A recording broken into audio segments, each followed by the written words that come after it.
ఇంటికి తీసుకుపోయి మర్యాదలు చేయడానికి ఇక్కడికి రాలేదు. అర్థం కాలేదు బాబు. అయ్యా, దాని చావు అది చావని అని మేము తలస్నానం చేస్తే ఆ రవిగాడు మనుషులు పురమాయించి వెతికిస్తున్నాడు.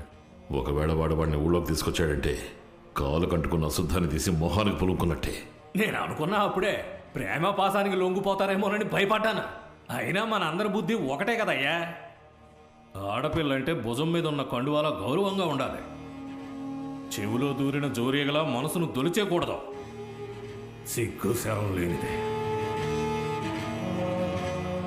రే సోమరాజు, ఆ ఫోటో పంపించే పని నేను చూసుకుంటానయ్యా. బాబు, ఆ ముదనష్టపు దాన్ని కోడిని కోసినట్టు కసా కసా కోసి తలని రాజమండ్రి బస్ స్టాండ్ గేటు దగ్గర పెడతాను. మన కులం ఆడపిల్లలకి ఇది ఒక పాఠంగా ఉంటుంది. మీరు రొమ్మిర్చుకొని వెళ్ళండి.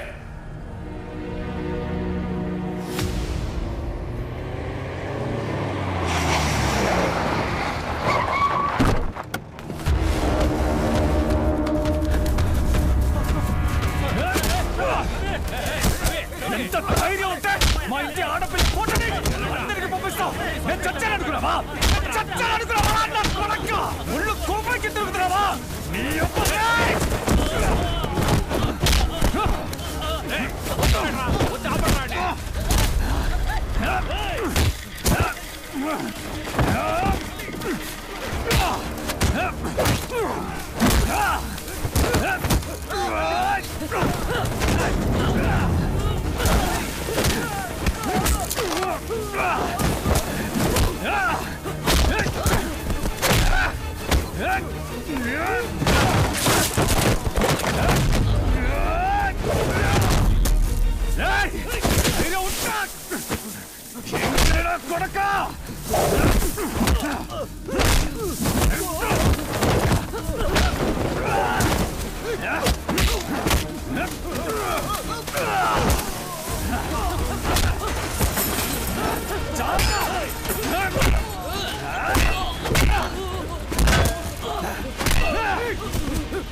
ఏంట్రా కూల గజ్జి బుదిరిపోయిందా? నకిలీ గౌరవానికి నరబలి కావాల్సి వచ్చిందా? వ్యాపార సంఘాన్ని గూండా సంఘంగా మార్చాలనుకుంటున్నావా? కాదు కాదు, ఏదో కోడి గొంతు నరికినట్టు నరికేస్తానన్నావట. నరకాలంటే ఎవరైనా ఎవరి తలైనా నరకచ్చు. కట్టుకున్న పిల్లని తలుచుకుంటే తాగేసి బోర్లా పడిన మొగుడు పీకని అడ్డంగా నరికేయచ్చు.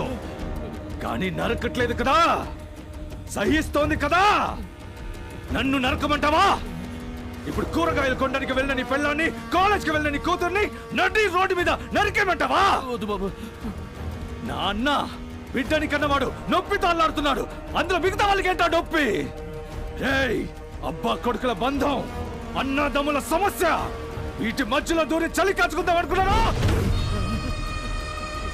నా ఇంటి బిడ్డ మీద ఆవగించంత గీత పడినా సరే నీ అయ్యా నీ వంశాన్ని నరికి పోతూ ఉంటాడ్రా. ముసలి నా కొడుక.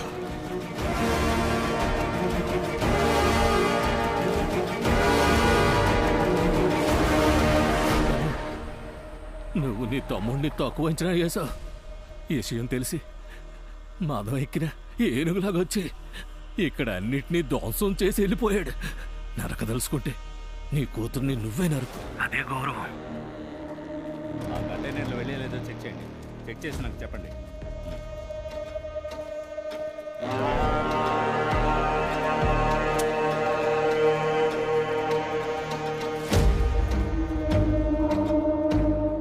అన్నయ్య, లింగం ఫోన్ చేస్తూనే ఉన్నాడు. ముగించేస్తానంటున్నాడు. అన్నయ్య, వాడు రవికే శత్రువు, మనకు కాదు. నాన్న చనిపోయినప్పుడు చుట్టాలు, బంధువులు, ఊళ్ళో వాళ్ళు అందరూ భయపడి చచ్చారు. లింగం ఒక్కడే మన కోసం నుంచున్నాడు. వాడు ఆ రోజు పాడి మీద చేస్తుంటే కాల్చి పారేస్తుండేవాడిని. మన బాబును మోయడానికి వాడేవడరా? అన్నయ్య, వాడు కూలోళ్ళ పని ముగించుకొని పోతూ ఉంటాడు. దానివల్ల మన చొక్కాకి రంగెలా అంటుకుంటుంది. వాడి కాలు పట్టుకునే మనం పైకెక్కాలంటే మనం వాడి తల మీద ఉన్న వెంట్రుక్కి సమం.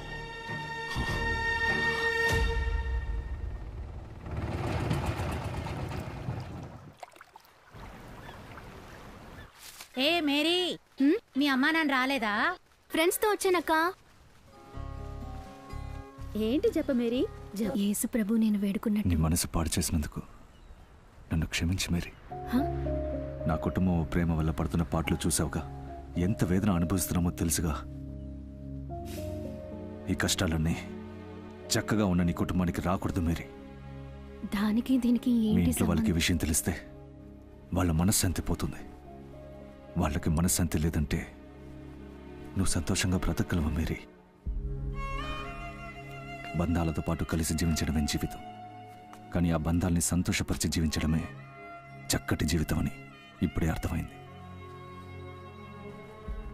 రోజు మన అమ్మా నాన్న మొహం చూస్తూనే ఉంటాం, కానీ అదే పనిగా ఒక్క నిమిషం తీక్షణంగా చూసుండం.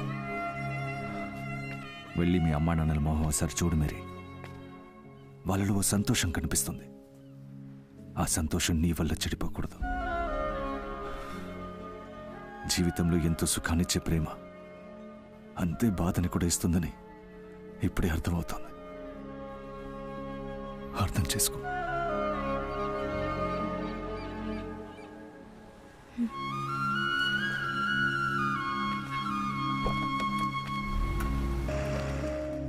మీరు చెప్పినప్పుడు నేను పూర్తిగా అంగీకరించలేకపోయాను.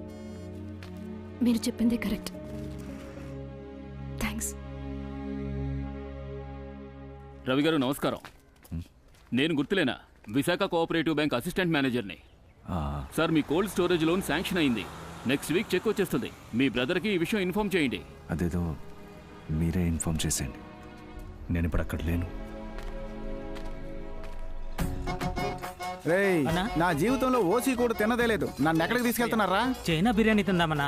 బాగా టేస్ట్గా ఉంటుందన్నా. వస్తున్నా. రేయ్ తమ్ముడు, 5 బిర్యానీ లేవు.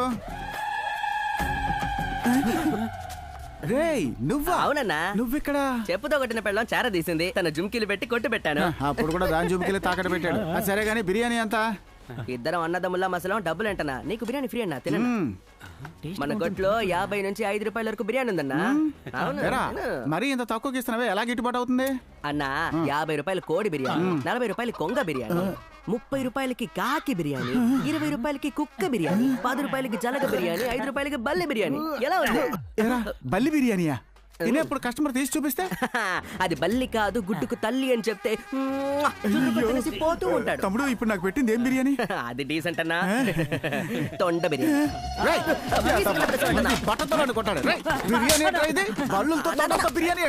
టెన్షన్ అవుతున్నా?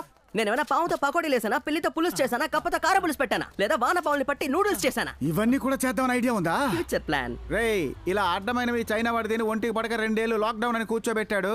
ఇప్పుడు నువ్వు దాన్ని 5 ఏళ్ళకి లాక్డౌన్ ప్లానా? రేయ్ కొట్టండి. China mobile, China silk, China set, ఇప్పుడు చైనా బిర్యానీయా? ముక్కల బిర్యానీ అనగా మొహం వాసిపోయి వచ్చేస్తారు. అందరూ దేశాన్ని నాశనం చేయడమే. ఆ పానీపూరి కొట్టుని కూల్చండి రా. అన్నయ్యకి డీటెయిల్ గా చెప్పండి సార్. కోల్డ్ స్టోరేజ్ కావాల్సిన మిషనరీస్ అన్ని ఇటువైపు. సార్ నమస్తే సార్. సార్, మీ ఫ్యామిలీ లేదా ప్రాబ్లమ్ మీ తమ్ముడు చెప్పారు. మీ ఫాదర్ పేరును అప్లై చేసిన లోన్ మీ నలుగురు కలిసి సంతకం పెడితేనే చెక్ ఇస్తాం. అది మాత్రమే కాదు, legal heir certificate, settlement deed submit చేయాలి. చూసుకోండి. Okay sir. ఇలా కట్టండి. ఏముంటున్నావు శివచంద్ర? బ్యాంకు మేనేజర్ని కలిసి ఏదో ఎక్కించాడు. నీకు బాగా తెలుసా? వాడు ఎక్కించకపోతే నెల్లూరులో ఉన్న కోఆపరేటివ్ బ్యాంక్ మేనేజర్కి మన విషయాలు ఎలా తెలుస్తాయి? అన్నయ్య చెప్పు. లండన్ బయర్ దగ్గర నుంచి మెయిల్ వచ్చింది. అగ్రిమెంట్ని వెంటనే రెన్యూవల్ చేయాలట. ఏ? నాన్నగారు చనిపోయిన విషయం వాళ్ళకి ఎలాగో తెలిసింది. ఈ తలనొప్పులన్నిటికీ కారణం నా సవితి కొడుకే. అగ్రిమెంట్ రెన్యూవల్ చేయాలంటే వాడి సంతకం కావాలిగా, అందుకే మెయిల్ పంపించుంటాడు. మనతోనే విరోధం పెట్టుకుంటున్నాడా? జయా, లాయర్ సుందరాన్ని రమ్మను. అన్నగారు, మీరు చెప్పేవన్నీ వింటానికి బాగానే ఉన్నాయి. అందుకని సడన్ గా మీ తమ్ముడు పిలిచి సెటిల్మెంట్ పత్రం మీద సంతకం పెట్టమంటే ఆడు పెడతాడా? ఆడు పెద్ద ముదురు కదా. ఊరికే వచ్చి పెట్టక్కర్లేదయ్యా. మా నాన్న చేసిన పాపానికి నరేంద్రపురం ఇల్లు, అంబాజీపేట హైవేలో 40 ఎకరాలు ఇస్తాం. వాడు తోలుతున్న కారు కూడా వాడినే ఉంచుకోమను. ఎక్కడికైనా వెళ్ళి గుద్దమను.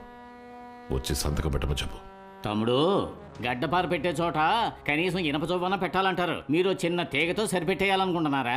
పద్ధతి ప్రకారం సెటిల్ చేస్తేనే మొత్తం ఆస్తిలో 4లో 1 వాటా ఆడికెళ్ళాలి. కానీ మీరు పద్ధతి పాడు లేకుండా ఆడి తండ్రికి చేయాల్సిన అంత్యక్రియలు చెయ్యనివ్వకుండా ఆడిని వీధిలో నిలబెట్టేశారు. వాడు ఊరుకుంటాడా?